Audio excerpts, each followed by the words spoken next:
Вброд не перейти. На автомобиле тоже местами трудно преодолеть лужи и снежные болота, которые образовались практически в каждом дворе Ленска.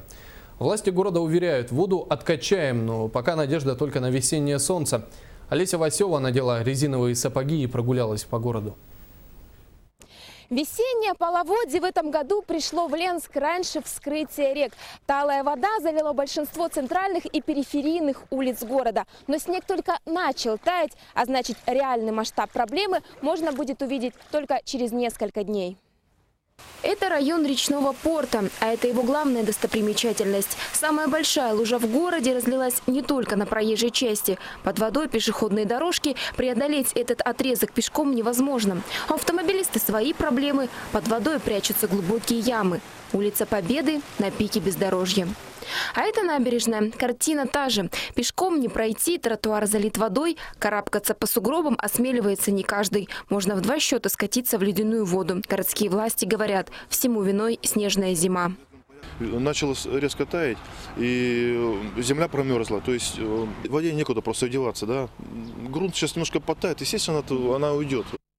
Уйдет не сразу. Снегозапаса в городских дворах хватит надолго. За зиму подрядчики вывезли на специальные полигоны 50 тысяч кубометров снега. Но весна показывает, это слишком мало. И уже пора думать не как вывести оставшийся снег, а как откачать талую воду.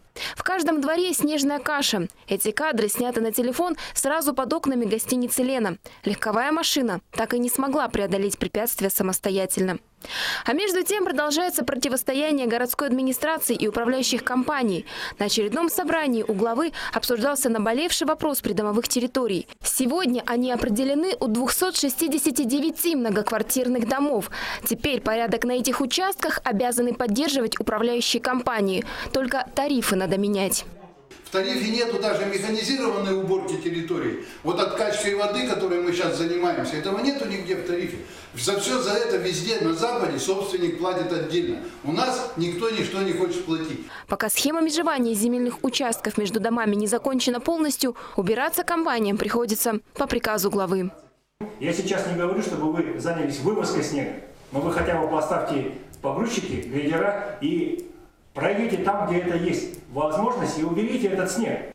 Насколько оперативно будет выполнено распоряжение главы, каждый житель многоквартирного дома увидит в своем дворе. Олеся Васева, Виталий Андреев, телеканал «Алмазный край».